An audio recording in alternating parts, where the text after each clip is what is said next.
வணக்கம் பானு. அதாவது செங்கல்பட்டிலிருந்து சென்னை நோக்கி வரும் வாகனங்களால் தாம்பரம் ஜிஎஸ்டி சாலையில் ஒரு கடுமையான போக்குவரத்து நெரிசல் ஏற்பட்டது.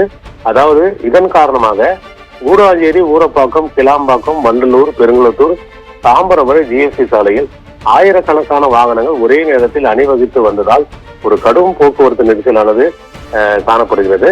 அதாவது வார விடுமுறையில் சொந்த ஊருக்கு சென்றவர்கள் மற்றும் முகூர்த்த தினம் என்பதால் திருமண நிகழ்ச்சிகளுக்கு சென்றவர்கள் என மொத்தமாக சென்னை திரும்பியதால் ஒரு கடும் போக்குவரத்து நெரிசல் ஏற்பட்டதாக போக்குவரத்து போலீசார் தெரிவிக்கின்றனர். இதன் காரணமாக சுமார் 5 மணி நேரத்துக்கு மேலாக கடுமையான ஒரு போக்குவரத்து நெரிசல் ஏற்பட்டதால் பொதுமக்கள், வாகன ஓட்டிகள் கடும் சிரமத்திற்கு இடையே சென்னை வந்தனர். கடும் போக்குவரத்து நெரிசலுக்கு இடையே தாம்பரம் வந்த பொதுமக்கள் தாம்பரம் பேருந்து நிலையத்தில் பல மணி நேரம் பேருந்துக்காக காத்திருந்தனர்.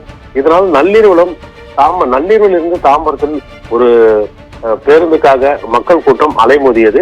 தற்போது இந்த போக்குவரத்து நெரிசல் காரணமாக தென் மாவட்டங்களிலிருந்து வரக்கூடிய தனியார் பேருந்துகள் அனைத்தும் வண்டலூர், மீஞ்சூர் வெளிவட்டார சாலையில் திருப்பி விடப்படுகிறது. திருப்பி விடப்படும் பேருந்துகள் பூந்தமல்லி, மதுரவாயில் வழியாக கோயம்பேடு செல்கிறது.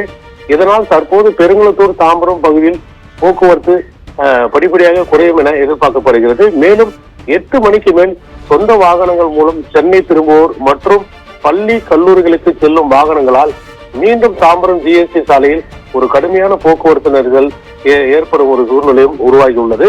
ஆகையால் போக்குவரத்து போலீசார் இந்த போக்குவரத்து, அதாவது எந்த ஒரு போக்குவரத்து இடையூறுகள் இல்லாத அளவுக்கு பணியில் ஈடுபட வேண்டும் என்பதே பொதுமக்களின் ஒரு கோரிக்கையாக உள்ளது. அது மட்டும் இல்லாமல் தென் மாவட்டங்களில் இருந்து வரக்கூடிய இந்த அரசு பேருந்துகள் கிளாம்பாக்கத்தில் இறக்கிவிடப்படும் பயணிகள், இந்த பயணிகள் சென்னை உள்ளே செல்ல வேண்டும் என்றால் மாநகர பேருந்து மூலமாகவே சென்னைக்குள்ளே வர வேண்டும்.